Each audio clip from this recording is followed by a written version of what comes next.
Hello, I'm Madeline Tomka, and as Claire noted earlier, it is a very special honor to close our World Affairs series with Dr. Prabhu Pingali, the head of the Agriculture Policy and Statistics in the Agriculture Development Division at the Bill and Melinda Gates Foundation.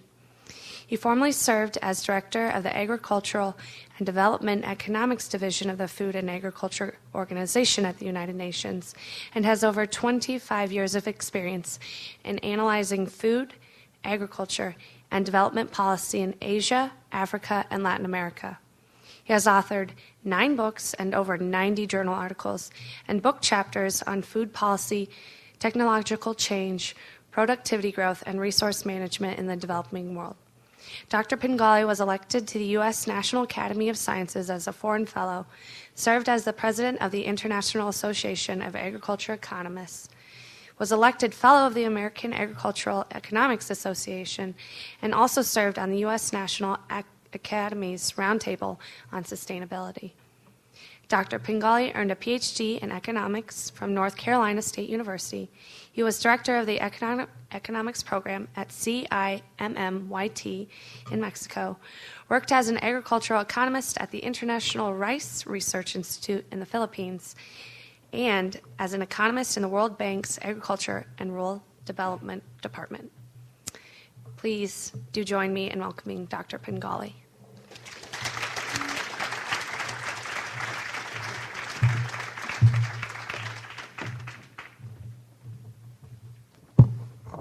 Good evening. It's a great pleasure to be here in Ames, Iowa today.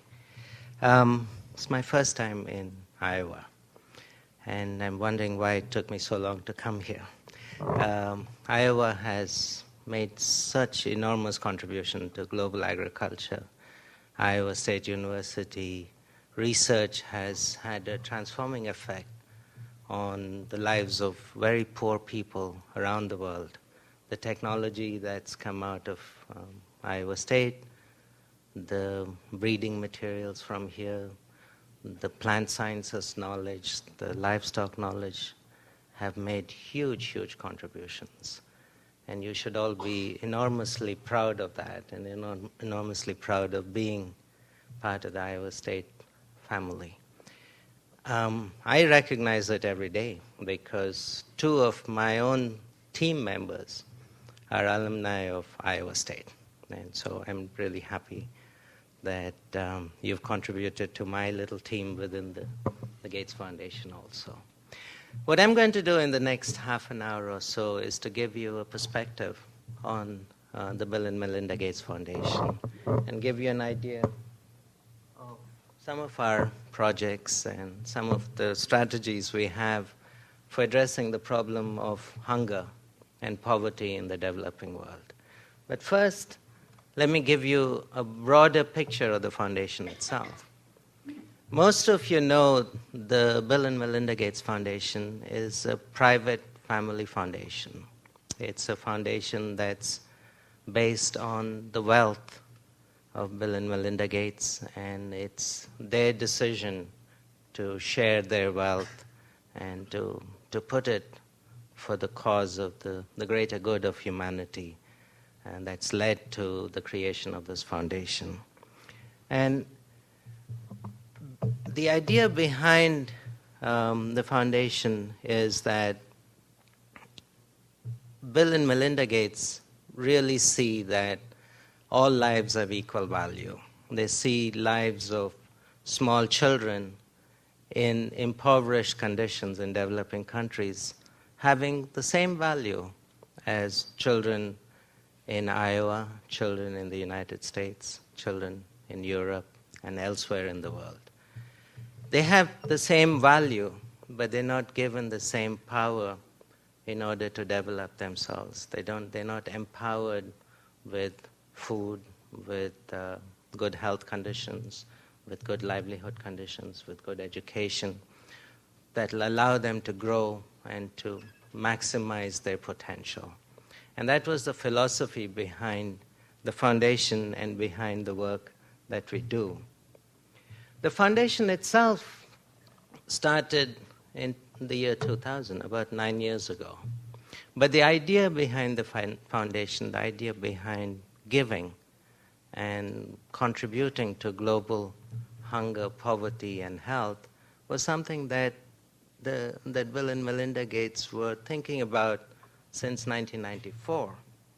The story goes that in 94, Bill and Melinda Gates read a paper about diseases in the developing world and how some common diseases which have cures, relatively simple cures, were killing millions and millions of people in the developing world, particularly children.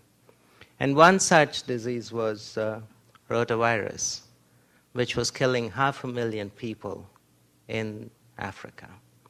And Bill and Melinda Gates thought, we've never even heard about this disease, but it's killing 500,000 people, and no one seems to care about it. Shouldn't we be doing something in order to change the way people do medicine, change the way health services are provided in the developing world so that we can make a difference in the lives of small children who are attacked with diseases of this nature? So that was the original thinking that then resulted in the creation of the foundation itself. The foundation was established in the year 2000 with an endowment that Bill and Melinda Gates gave of around $30 billion. And then about in 2006, Warren Buffett endowed the foundation with another $30 billion. So we now are a fairly significant foundation by any standards, especially the US standards. But even though the foundation has a sizable endowment, it's still, the total amount of funds that are there are still tiny relative to the problems faced by the developing world, the problems of hunger, the problems of poverty, health, chronic underdevelopment, etc. So very early on, there were a series of decisions made in trying to focus, in trying to strategize in a way that the foundation's efforts were focused on a few high priority problems which had high impact, problems which were neglected in the past. And that's been a focus that we've had since then and continue to have today. As a result of that, we are now focused on three big programmatic areas. The first programmatic area that the foundation is focused on is on global health. It's looking at finding cures, finding vaccinations, etc., for the big diseases of the developing world. Malaria, tuberculosis, HIV/AIDS, etc., and many other diseases in the developing world. Looking not just for cures and not just for vaccinations, but also looking at how health systems in the developing world can be improved in order to have immediate and direct impact on the health of very, very poor people. The second program that started was very much a US-based program. It was looking at US schools, inner city schools, and trying to see how the quality of education in inner city schools in the United States can be improved and to make them of a caliber equal to some of the other schools in more middle-class districts within the US. That's a program which is extremely popular, and it's a program that's continuing and is a vibrant program. And then the third program that came up was the Global Development Program, and that's the program I'll spend quite a bit of time talking about this evening. The Global Development Program essentially grew out of some of the work that was going on in the health program. As our co-chairs, Bill and Melinda Gates, were visiting many of the health projects in Africa and health projects in Asia, they began to realize that the problem that many of the people in these locations were facing were problems that were associated with chronic underdevelopment, problems associated with chronic poverty, lack of food, food insecurity, lack of clean drinking water, lack of roads, any other infrastructure. So they began to see that if you don't address the problems of chronic underdevelopment, then the ability to be able to make a difference through their health grant making was quite limited. And that was how a program in global development was started by the foundation. And the program itself is targeting the so-called bottom billion people in the developing world. These are people who live on less than $1 a day. These are people who are chronically food insecure. And these are people who live in very, very poor and desperate conditions around the world. And they are the target population that we've been working with. Many of these people are people that most aid agencies have not been able to reach for one reason or the other. And many of these people are living in conditions where there's governance problems, civil strife problems, etc. And so these are some of the most difficult developmental problems that we have. And these are the areas that the foundation chose to work in. And we are concentrating our efforts in sub-Saharan Africa, which has the largest proportion of poverty and hunger in the developing world today, and in South Asia. South Asia, although the proportion of hunger and poverty is declining, the absolute numbers continue to be high. And the absolute numbers continue to be high even though we are beginning to see rapid economic growth taking place, especially in my own country, India. So that's the paradox that we are trying to address as we look at South Asia. So when we look at what are the ways in which we as a foundation can make a difference in global development, we've been trying to look at problems that have solutions that come out of a global public good investment, where we can make an investment in a technology, in new types of knowledge, new models, etc., which can then be scaled up over millions and millions of people. And we're looking for solutions that are self-sustainable in the long term. Sustainable not just in environmental sense or sustainable not just in a social sense, but financially sustainable, that once our grant making is over, that these projects continue to be there and the benefits from these projects continue to be available to these poor societies. So that's been the emphasis behind what we've been working on in global development. And within global development, our focus has been in the area of agriculture, in the area of financial services, providing microcredit and other financial services for the poor. It's been focused on looking at advocacy to bring international attention to the problems of poverty and hunger. And then it's addressing some of the chronic problems associated with development, such as water, sanitation, hygiene, and other public health investments. We're also looking at a small program in terms of global libraries, trying to upscale and integrate global libraries into the network. What I want to do now is to talk about agriculture and agriculture development. That's the program that I'm a part of, and it's a program that's directly targeting hunger and poverty reduction in Africa. Why agriculture?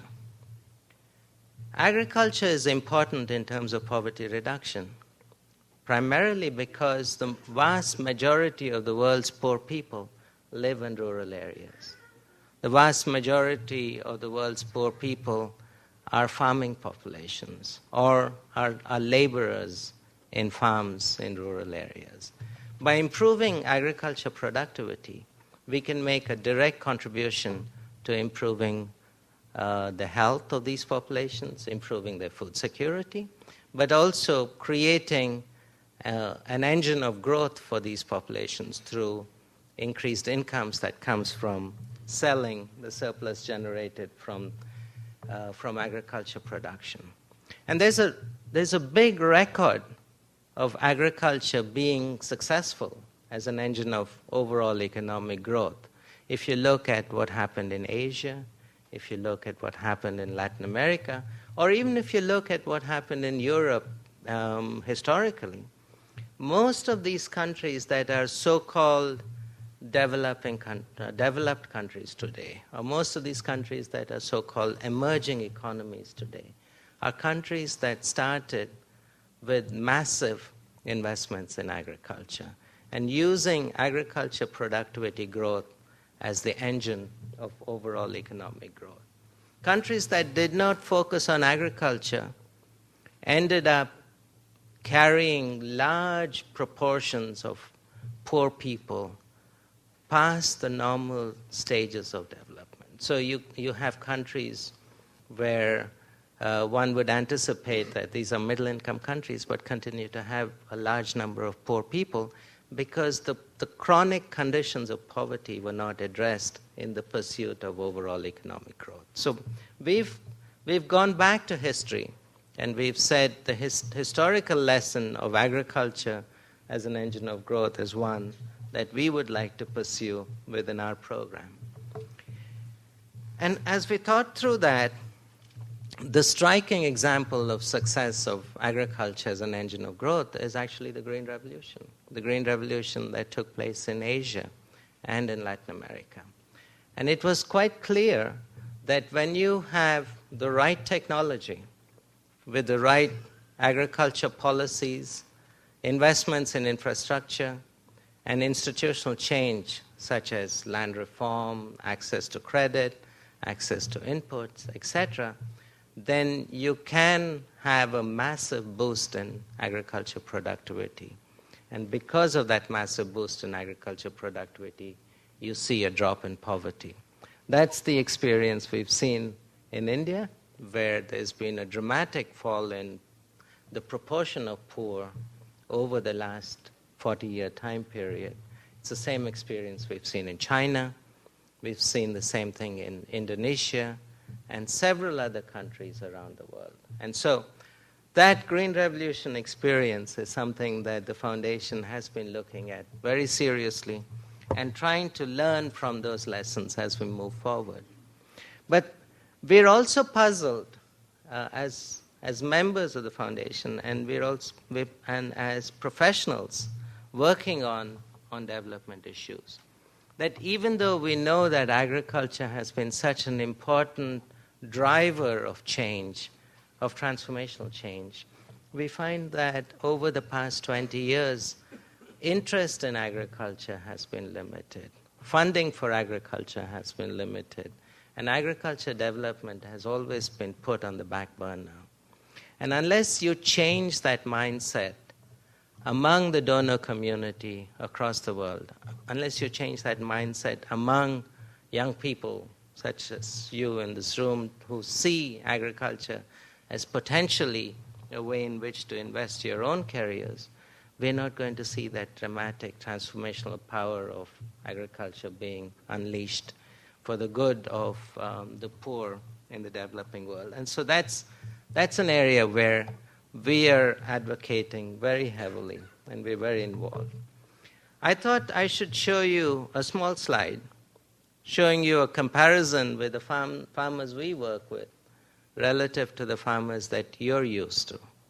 The farmers we work with are farmers who have 1 acre or maximum 2 acres of land.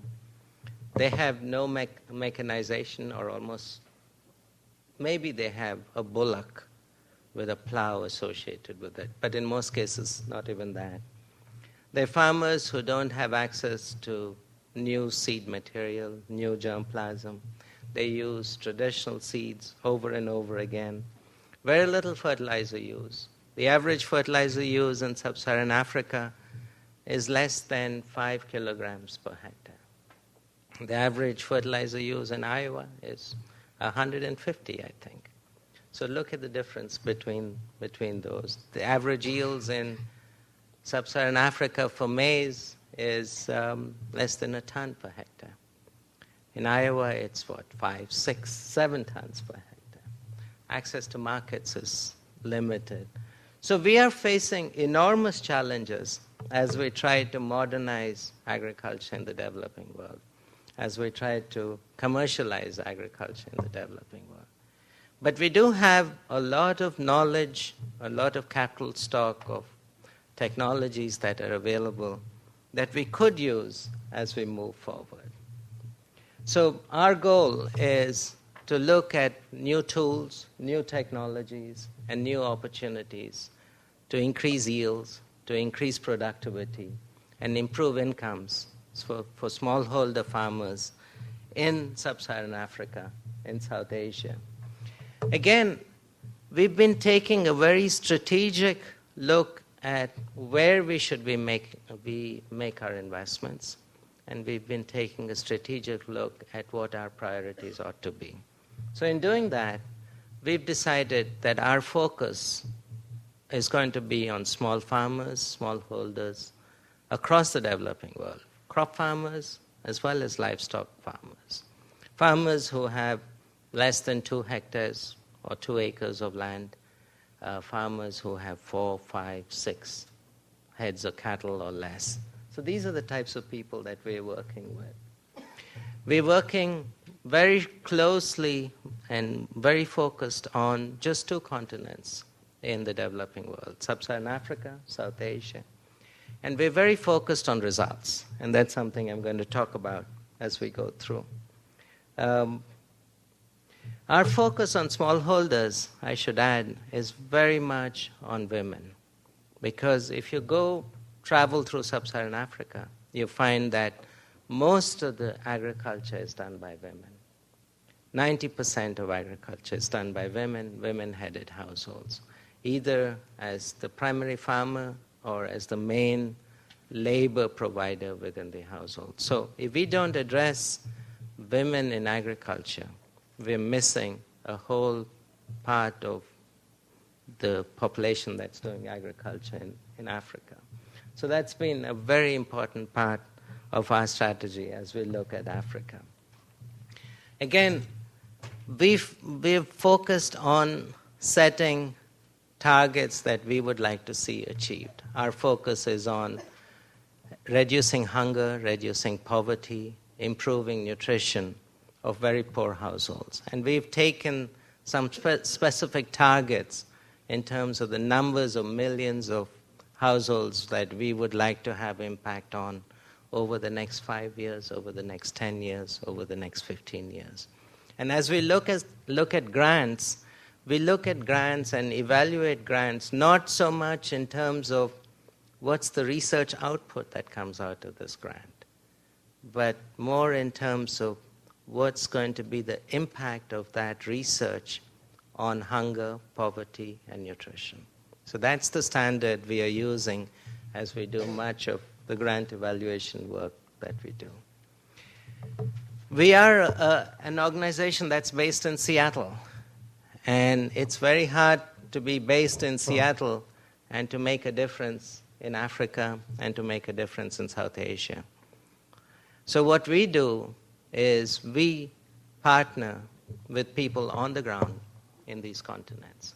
We partner with the International Agriculture Research Centers around the world. We partner with national agriculture centers, national universities. We partner with the private sector, the multinational private sector as well as the national private sector. We partner with United Nations organizations in Africa and in Asia. But most importantly, we partner with an organization that is an African-initiated organization, that's an African-led organization called the Alliance for the Green Revolution in Africa. This is an organization that was set up a few years ago with the sole purpose of promoting agriculture productivity in Africa. And it's an organization that's chaired by Kofi Annan, the former Secretary General of the United Nations. And through this organization, a lot of what we would like to do in sub-Saharan Africa is delivered. They are our conduit to much of the work that's going on in the region, and they are our most valued partner in the region. But we see ourselves finding partners every single day, and every visit that we make to different parts of the world, to different universities such as this one, we are always looking for new partners that can help us achieve our mission as we look ahead over the years. Let me give you a quick idea of the way our work is distributed within agriculture development. What we've done within agriculture is to say, in order to be successful, you need to have increased productivity at the farm level, but that's not all. You need to be able to move that increased output into the market. And you need to have a value chain that works seamlessly from the farm to the consumer plate. So a lot of what we are doing in terms of grant making is trying to remove many of the bottlenecks that exist as you move agriculture produce from the farm towards consumer plates. And the consumer may be right there in the same household, but it's that value chain that we are very much focused on. So what we've done is we built 4 teams within the agriculture division of the foundation. The first team focuses on science and technology and application of science and technology to agriculture. Here we are looking at new seeds, crop science innovations, plant physiology innovations, etc., that are targeted towards increasing yields, improving productivity of the staple crops such as wheat, maize, rice, etc., but also looking at crops for which there's very little work going on in the developed world. Crops such as cassava, sorghum, millet, etc. So we're looking at crops that are extremely important to very poor people, but for which there's so little research that's being done. So we're bringing the best of plant science knowledge to address the needs of sub-Saharan Africa and South Asia. And universities such as yours are very much part of that effort that we're making. The second thematic area that we're working on is on farmer productivity. It's not important, it's not enough to just have improved varieties. You need to have the agronomic practices, the crop management practices, the inputs necessary, the irrigation systems necessary in order to increase productivity. So what are the mechanisms that allow for farmers to be able to access the best inputs possible in order to enhance productivity and have access to new knowledge and the extension services necessary to provide that knowledge so that farmers can more easily improve their own farming techniques and increase their productivity. So that's an area we're very focused on. And one of the areas within that program that we are particularly proud of is the way in which we are investing in improving plant breeding, agronomy, and soil science capacity in Africa itself. We are now investing in developing over 100 new master's degrees in agriculture sciences in sub-Saharan Africa over the next 5-year time period.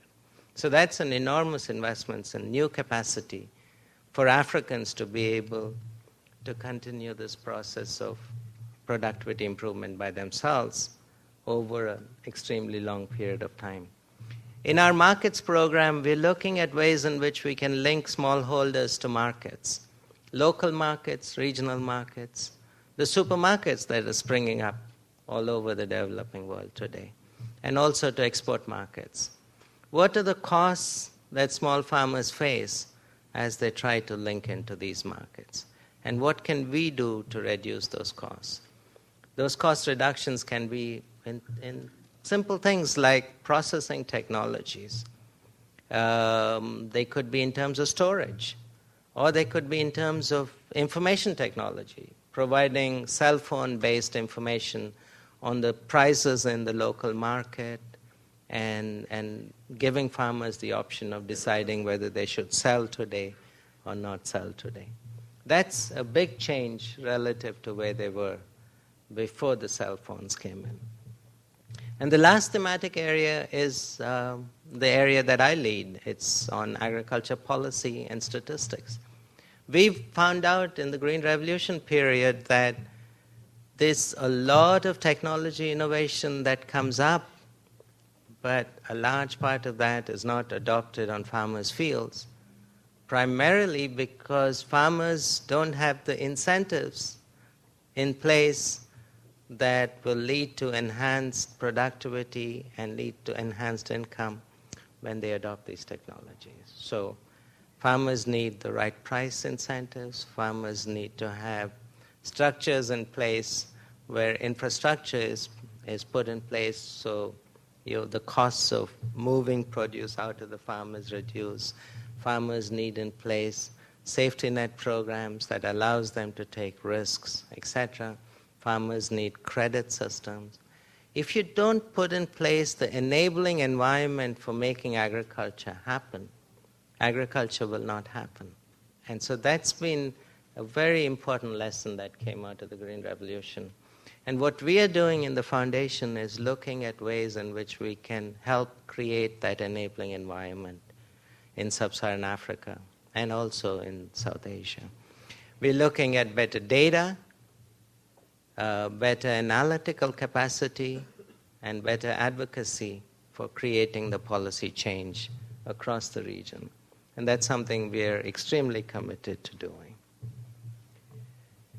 We're a small team. Over the last 2 years, the agriculture development team has given grants in the order of about $1.2 billion. But we've done it with a team of 40 people. It's a small team, but it's a team that's extremely diverse.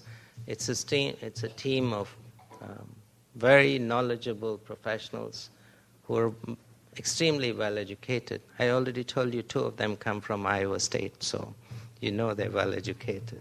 So it's a team that we're very proud of, and we're working hard to keep focused on global problems.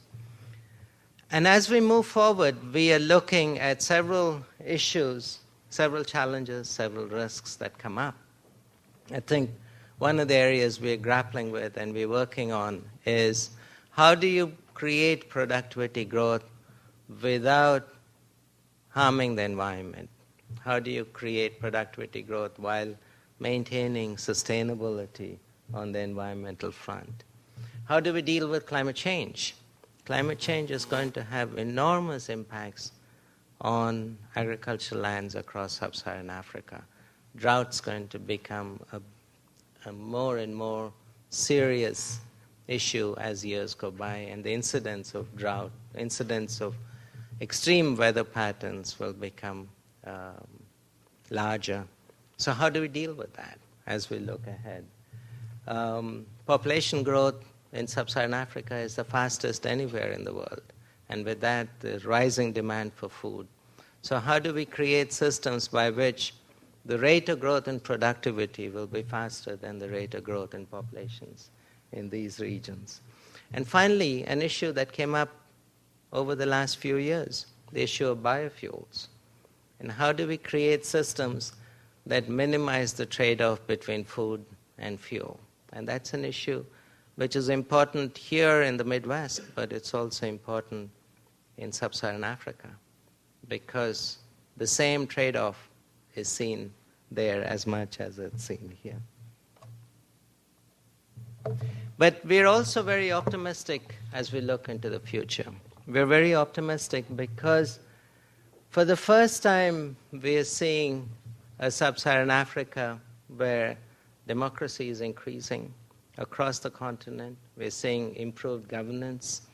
We're seeing improved education rates, not just at school level, but also at college level. And that's something that gives us optimism as we look ahead. We're also beginning to see that there is quite a lot of technology out there. There's a lot of technology on the shelf, and we need to figure out mechanism for channeling that technology for the needs of smallholders. But we are optimistic that we don't need to invest as much in getting some of that technology to work for poor households in sub-Saharan Africa. The cell phone revolution is something I talked to you about already. There is an enormous change taking place in the use of cell phones across sub-Saharan Africa. Last month I was in Tanzania, and I was in this little village about 500 miles to the southwest of Dar es Salaam, in a little town called Iringa, and then we drove into a village 20 miles further.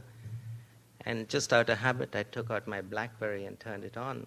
And I could check my email in the middle of the bush, in the middle of nowhere. That's something you could not do even 4 or 5 years ago.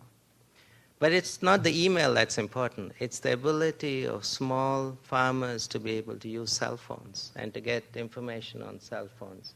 That's going to be a leapfrogging moment for information access for many smallholders. And that's something we need to capture as we look ahead. And also I'm optimistic because of the last few months, there's been a dramatic change in the way people are looking at global development issue, the way people are looking at hunger and poverty. And that's come about because of this dramatic rise in food prices that took place over the last year. And even though the prices have come down, the attention to food and poverty in the developing world is still there. And I think this is the moment for us to capture that attention and to say, we are here and we are ready to move forward to help change the situation in a lasting manner. And I think this is a moment for us all to keep that on the agenda, to keep agriculture on the agenda. We are a substantial grant-making body in terms of agriculture. We're giving approximately $500 million per year in grants for agriculture development activities. But if you think about the needs of sub-Saharan Africa, sub-Saharan Africa needs around $9 billion of donor support for sustainably increasing their agriculture productivity. $500 million is just a tiny drop in that bucket. And I think what we need to do is we need to really galvanize our forces to have advocacy for increased donor support for agriculture in Africa and agriculture in the developing world. We need support from U.S. institutions, European institutions, private sector, private foundations, everybody. There's a long way to go if we're going to be successful. But I think if we can be coordinated and if we can bring all of our talent together and if we can focus on the problems of the region, I can see enormous potential for success. And we in the foundation believe that success is possible and we will be seeing a reduction in hunger and poverty in the next decade or decade and a half. Thank you very much.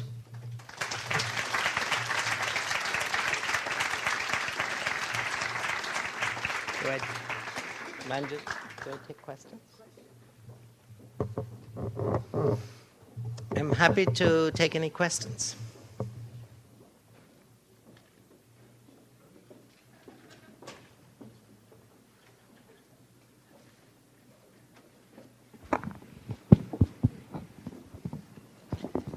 Question?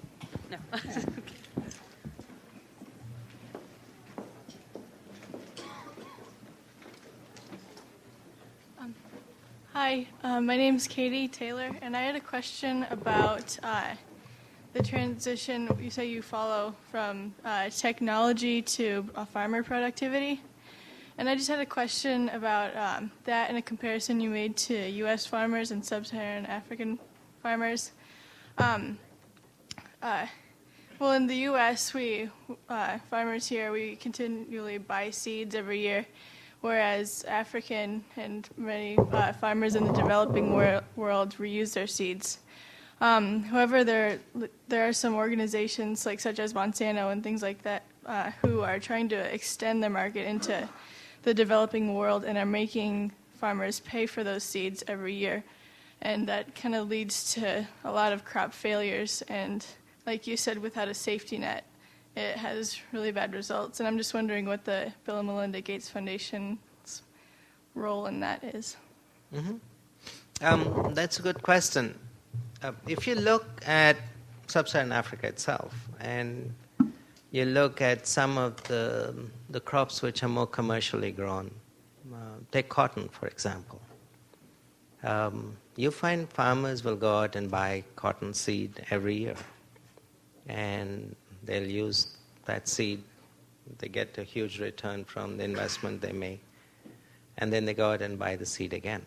So wherever there's a crop with an assured market and where the prices are right, we don't see any difference between farmers in sub-Saharan Africa and farmers elsewhere in the world in terms of their investment in new seeds and new technologies, etc. The problem comes about when you have food crops with limited markets, such as corn or wheat or cassava, sorghum, etc. In these cases, the market potential for these crops is limited. And because of that, investing in new seeds every season is not a viable or a profitable proposition. So where there is technological advance that results in hybrids for these crops, a lot of our efforts has been in helping the private sector to reduce its costs so that they can provide the same seed at a much lower rate to the farm households. So we've been looking at situations where we can underwrite some of the risks that the private sector faces in expanding into some of these markets. And when I say private sector, I'm not necessarily talking about big multinational corporations. I'm also talking about small mom-and-pop operations within Africa itself.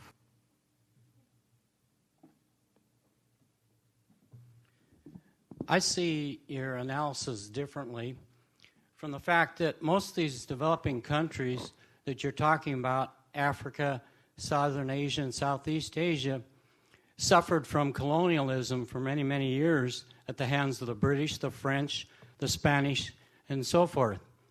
And Africa, for example, could be living in plenty if it wasn't for, like, the De Beers cartel that controls 90% of the world's diamond supply. Those people would have plenty of money selling diamonds around the world to have developed their own country for themselves if we didn't have that kind of a cartel that goes through London, mainly. The exchange for the diamond exchange is in places like London. And I don't see how the structures of multinational corporations are going to show people how to grow food for themselves who've lived on that kind of same structural system. There's not a whole lot of difference between colonialism on a global level and their profiteering from people in those worlds for their minerals and other resources than there is in a corporate structure today. I like your comments. Obviously, there are various views when we talk about economic development, and people come with different paradigms. I come from a country which was within a colonial power, and that's history. What we are trying to do is to say that we have a developing world today which is facing enormous problems, and we need to figure out a way to fix those problems. and we are trying to provide the best possible solutions to that. We are not claiming to know all the answers, and I don't think anybody is claiming to know all the answers, but we are providing one alternative to move forward on. We are not a government, we are a small private foundation, and what we are doing is providing a choice, and when countries or institutions decide to go with this choice, then that's fine, that's their choice, and we value that. Next, please. Hi, Dr. Pingali. I just want to thank you again for coming to speak with us. My name's Emily. I'm a student in agronomy here, and I had a question related to the area you said was your specialty, the incentives, the price incentives, and safety nets that need to exist. And I just wondered if, in some cases, the agricultural technologies have been produced, but countries aren't able to adopt them, then would you see the government of the developing country as the one who will provide those price incentives and safety nets? And how soon would you see those types of infrastructure, political infrastructure, as being able to exist? That's a good question. Obviously, the entire price policy and the overall incentive systems for increasing productivity are tied to agriculture sector policies or the overall macroeconomic policy of a country. And that's something that country governments need to be looking at and reforming their own policies. What we can do from the foundation side is to say, here are the policy-related constraints that you have in increasing agriculture productivity. And then to say, here are the options that you have in terms of policy change. And once we provide that information, and it's not just us, a whole bunch of other people could be providing this information, then national governments take it upon themselves to see if that's the way they want to go. There are good, credible examples of how policy change has led to enormous productivity growth. The most striking one, obviously, is what happened in China. Because China had the technology for a green revolution as early as the mid-1960s.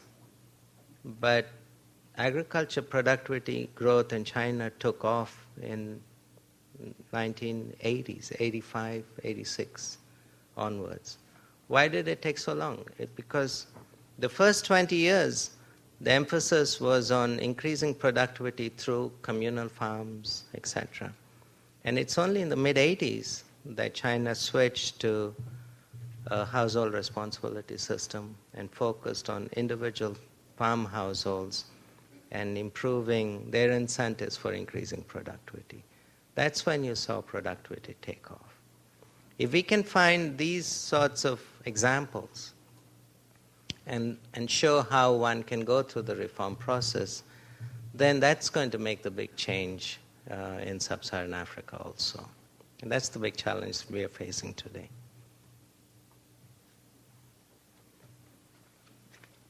Hello. I guess my main thoughts are sort of this. In the United States, we sort of had family-owned farms for a long time, and then with new technological advancements, we eventually became more corporate farms, and so not very many people are employed in agriculture in the United States. And so wouldn't, with like the advent of technologies in sub-Saharan Africa and the other places you were listing off, where you said 2/3 of employment was these small farms, wouldn't, with the advent of technology, that sort of create more corporate farms pushing people into unemployment? And how would you combat that situation? That's a question actually we get almost every day. And so I'm happy to address that.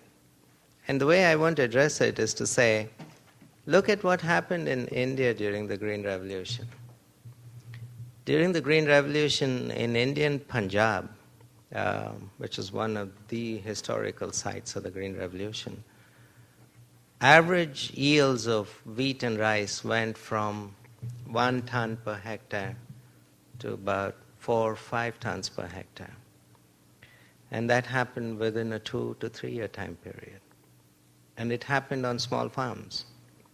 And small farms continued to be the source of productivity growth in the Indian Punjab all the way through to 2000. And it's only after 2000 you're beginning to see a little bit more amalgamation coming in. And that's coming in because as the overall economy has been growing and as employment outside agriculture has been growing, you're beginning to see a pull of labor out of agriculture. And that's the change that's been very sustainable if you look at a country like India. And the reason that happened was you had land reform take place very early in the process, and very poor tenant farmers were given rights to land. And so because they had the right to land, they had the incentive to invest in increasing productivity. Whereas if you look at some other countries in South America, you saw the opposite happen. You saw the Green Revolution leading to large corporate farms rather than small family farms. And the reason there was the land reform did not take place. Their small tenants were not given the rights to land. And because they were not given the rights to land, as the profitable technology came in, you had a few people capture a larger share of the land. So it's none of these issues are simple black and white issues, but what they are is complex social problems that we need to address, and we need to understand why we are seeing trends in one direction or the other. So what we would argue is, as you look at this process of transformation in Africa, look at what's happening to land policy, land ownership, tenancy, etc. And I'd like to make a side comment here. One of the most shocking things about sub-Saharan African agriculture is, although women do most of the work, women have no rights to the land. So if the husband dies, the woman, the wife, who's been cultivating a piece of land is displaced from that land by the husband's brothers or other family members, even though that's the land she's been growing crops on for all her life. So we need, unless you change these structures, we're not going to be seeing sustainable growth in these areas. You talked about, you spoke about a number of issues. I'm just thinking, if you're able to solve some problems with like microfinance or infrastructure, and agriculture becomes more productive in Africa, you then might encounter like the next wave of problems, as you had mentioned, like climate change, and I think particularly drought and water supply might be big issues. Is the Bill and Melinda Gates Foundation doing much with transgenic crops and GMOs in that regard? Because I could see how maybe there's the potential for that to help in those situations, yet on the other hand, you might get a lot of resistance, particularly from Europe, even though that's changing, but not here in the U.S. And then another issue would be like major biotech such as Syngenta or Monsanto or whatever. There's not much of a profit incentive for them yet to jump into those areas. I'm just curious, the combination of all these problems, what is the Bill and Melinda Gates Foundation doing in those areas? It's a great question. Take climate change, and let's work through it. We anticipate, and it's not just us, the global community anticipates that over the next several decades we will see increased incidence of drought across sub-Saharan Africa. And sub-Saharan Africa is one of the areas which is going to be most vulnerable to climate change impacts, especially from drought. We know that's happening, that's coming up. And what we are doing from our investments is putting quite a significant amount of our resources into drought tolerance for corn, drought tolerance for wheat, for rice, and for several other orphan crops in the region. Drought tolerance is not an easy problem to address, and that's an area where biotechnology plays an enormously important role. with genomics, but also with transgenics. And we are investing in work on drought tolerance that goes all the way from molecular biology to looking at traditional crop varieties that are resistant to drought. And we're doing that in partnership with advanced universities, with private sector, including companies such as Monsanto, etc. And our strategy is to say, here is the technology, here's the option. In the end, it's up to countries to decide if they want it or not. But that's a choice countries have to make. What we can do is to provide them the choice. And that's what we are investing in quite substantially today. So I hope that addresses the question. We are not averse to biotechnology. On the other hand, we're not forcing it down people's throats. We're making a choice available to the governments. Hi, Dr. Pingali. I'm Leslie, and I'm a student in agronomy, and I wanted to thank you for being here tonight. My question is mainly concerning your perspective on how you see our agriculture here in the United States affecting developing countries. Oftentimes we hear that because we subsidize our commodities so much and the way that we give international food aid as dumping our commodities onto other nations and distorting their markets. I was wondering your perspective on how you see that affecting developing nations. Thank you. I'm going to make a comment which is not related to Bill and Melinda Gates Foundation. So this is my perspective on life. Obviously, there's lots of distortions associated with trade in the U.S., in Europe, Japan, Korea, etc. And many of those distortions are particularly important for what we call the 4 white crops. Rice, cotton, not just crops, rice, cotton, sugar, and milk. These are the 4 commodities which have the highest amount of subsidies and distortions in OECD countries. These are also the crops for which, and commodities for which developing countries have enormous comparative advantage. And so, if there's some reduction in the distortion in these 4 commodities, you'll see huge benefits going to developing countries in terms of improving their incentives to increase productivity. And I think that's something we should all look at as we look at trade policy from OECD countries to developing countries. Some of the food aid issues are being resolved by themselves. There's a big discussion going on more rational food aid policies, more local sourcing of food aid supplies, etc. So I'm less worried about food aid issues than I would have been a few years ago. Now, having said that, I'd also like to say something else. I think it's time for developing countries not to put all their blame on subsidies of OECD countries. That's an issue that needs to be dealt with. But developing countries need to get their own houses in order. So if you remove the subsidies, but a developing country hasn't invested in their own macroeconomic policy and their sector policy, and they haven't invested in their roads and transport infrastructure, etc., removing OECD subsidies is not going to change productivity levels in these countries.